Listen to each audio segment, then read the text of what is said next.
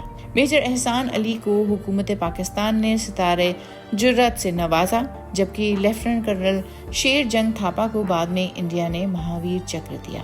جنگ کے بعد انہیں اور دیگر جنگی قیدیوں کو انڈیا واپس بھیج دیا گیا۔